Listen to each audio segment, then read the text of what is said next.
With all the big brains in DeFi, I would assume this can be added to the algorithm. It would be more efficient to have maker rates adjust automatically than to rely on maker community springing to action and voting on a rate hike or cut. All right, welcome everyone to Crypto with Cami, where we go through the main headlines in crypto and DeFi in the past week in 30 minutes or less. This is the show for the week starting March 11th. So for this week, main headlines were Ethereum implemented its Dencun upgrade, crypto markets continue to rally, meme coins are the focus of the current rally, Dog with Hat and Misspelled Joe Biden are some of the top ones, and there's an interesting trend in DeFi as the bull market heats up.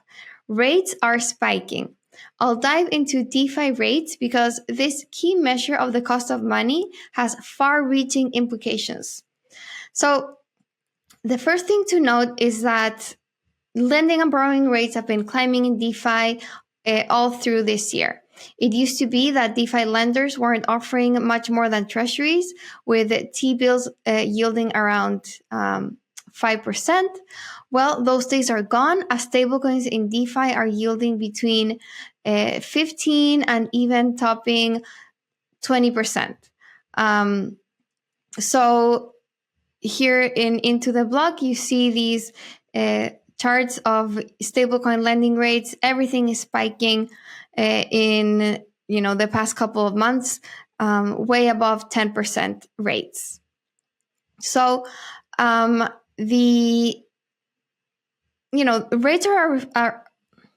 rates are a reflection of how much money costs and how much leverage there is. And right now, there's so much leverage in DeFi. This really great chart by CoinGlass shows this. So the orange reflects increasing APRs, and green and blue are lower APRs. And here you see since February, everything is slowly changing to orange.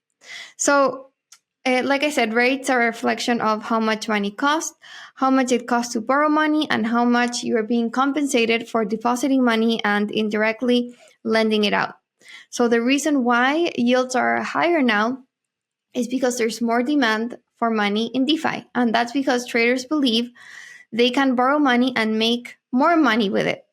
So with all the airdrops and points, liquid staking and restaking protocols, meme coins blowing up, all of that is hyping up the market and putting FOMO back in traders and inspiring degens to borrow and hopefully amplify their winnings. On most cases, lending and borrowing rates get set according to supply and demand. But Maker is special because in Maker, rates get voted through with governance. This means that lend and borrow rates for DAI, the stablecoin that Maker issues, when everything else was spiking, DAI rates started lagging behind the market. So you see here again on Into the Block that a green line is Spark. That's Maker's lending market, and you see it there lagging below everyone else. So that means that while everything else was over 10%, DAI savings rate, or the rate that Maker offers in order to deposit DAI, was at 5%. While the so-called stability fees, or the fees associated with minting DAI or borrowing against different token collateral, was at around 6 and 7%. That's versus 20+% to borrow stablecoins. So what happened was that there was no incentive to hold DAI, since other stablecoins were offering much higher rates, and that prompted DAI supply to drop dramatically from 5.3 billion at the start of the year to as low as 4.4 billion last week. So here on the Maker Burn website, you can see how quickly DAI supply was falling. So a reminder that the way to issue DAI is to borrow it against collateral. DAI has a liquidation ratio of 150. So in order to get 100 DAI, you have to post at least collateral worth at least 150 DAI. So MakerDAO takes all sorts of collateral from ETH to USDC to raw Bitcoin and real-world assets. So what happened was that people were closing out their DAI loans because they were dumping DAI. So the proportion of stablecoins backing DAI started declining, presumably because they're the most liquid asset and they were easier to sell when people want to close out their positions. So here you see in this Dune chart the the collateral asset per type. It's super interesting to see that stablecoins went from making up over 60% of collateral to under 10% in just, a few weeks, just since the year started. And what was left was mostly real-world assets.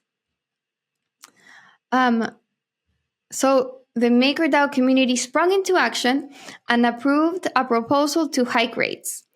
The DSR was increased from 5% to 15%, and DAI stability fees to borrow were raised between 15 and 17.25%. Since then, DAI supply has increased to 4.6 billion from 4.4 billion, adding 200 million in just 5 days. So it's not bad. The higher rates are working. See here that you see a bit of a bounce back. So now there's a couple of interesting takeaways besides the obvious one that DeFi traders are paying more to borrow, and that's raised rates across the board in DeFi.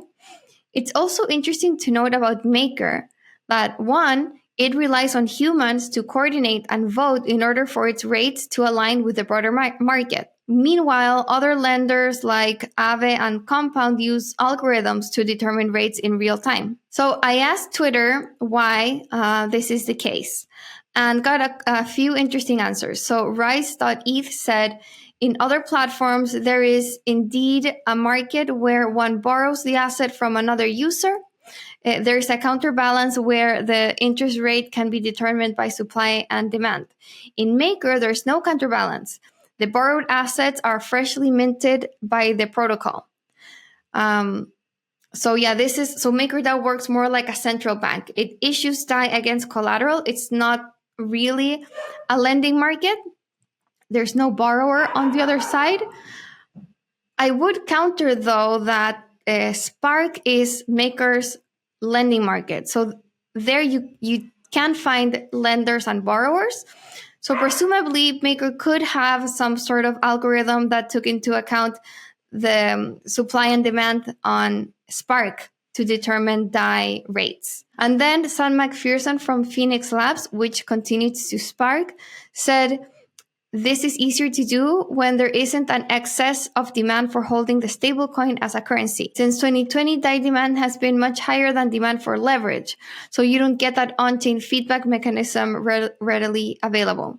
Still, like Sam said, there could be an algorithm that takes into account the amount of collateral there is in the system to calculate rates. So Sam said a mechanism could be made to track the PSM side, that's the collateral pool size, and make automated adjustment, but it just hasn't been a priority. So to me, this is super interesting. This time, the market move was gradual enough that MakerDAO could put forward this proposal. It says accelerated proposal rate system. And could react in time. But you could easily imagine a time when this is not the case and rates can shoot up, prompting a large amount of DAI to be burned and collateral to be withdrawn. And maybe humans aren't fast enough to react, while an algorithm would just do it automatically. And then the second point is, what happens in this theoretical DAI supply crunch if a lot of the collateral that's left is not liquid stablecoins, but real-world assets? So what happens? That stablecoin collateral would be quickly depleted, and then Maker can't sell real-world assets fast enough. So you could have this kind of spiraling bank run scenario. Anyways, this is very much a black swan. Don't want to sound like any alarms or anything like that on Maker, which has always proven to be safe and resilient in all of these situations, all through booms and busts.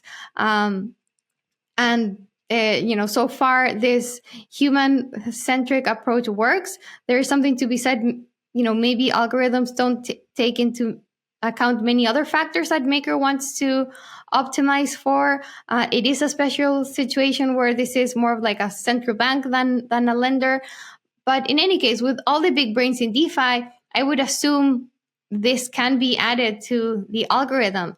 And I don't know, it just seems like it would be more efficient to have Maker rates adjust automatically than to rely on the Maker community springing to action and voting on a rate hike or cut. What do you think? I love to know more opinions in comments. I think this is such an interesting topic. Okay, now moving on to other headlines. Obviously, the big headline this week in DeFi and crypto was Ethereum activated its Dencun upgrade.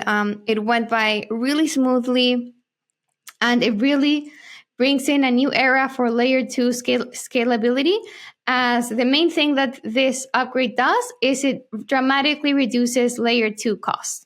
So hopefully, just as the bull market gets started, layer 2s are cheaper and more mainstream apps can be built on top of Ethereum.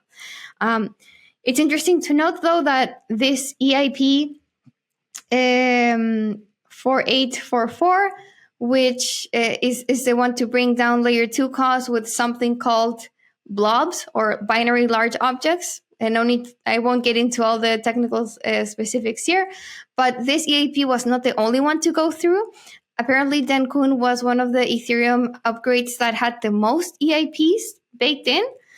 So really recommend this story by Sam Haig of our team, which goes through all the different upgrades that that Dencun had.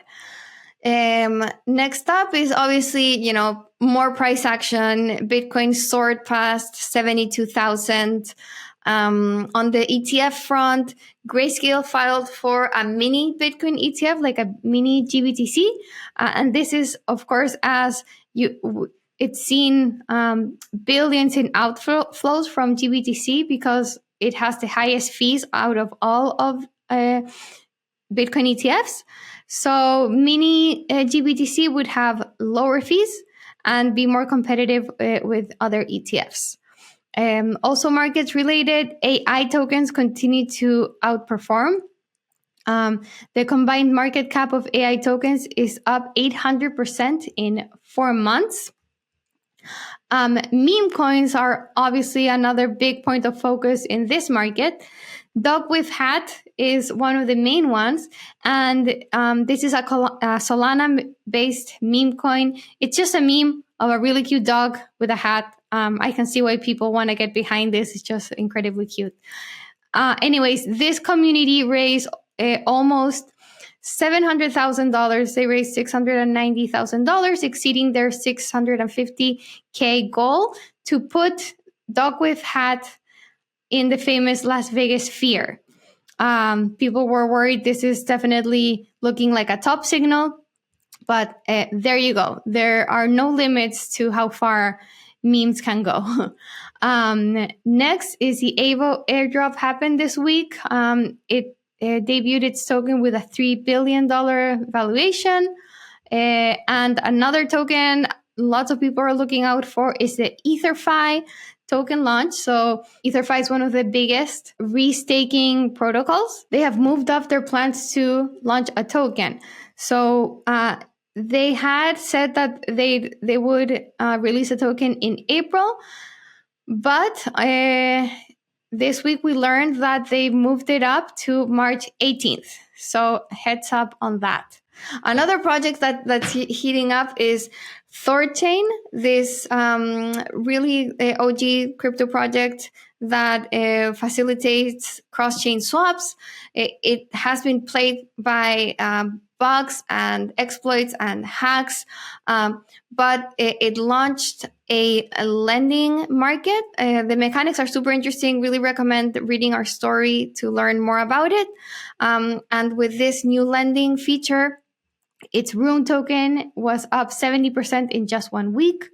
And finally, we have really interesting news in the DAO front, with Wyoming passing a new bill that provides a legal framework for DAOs. So those were the main headlines in DeFi and crypto this week.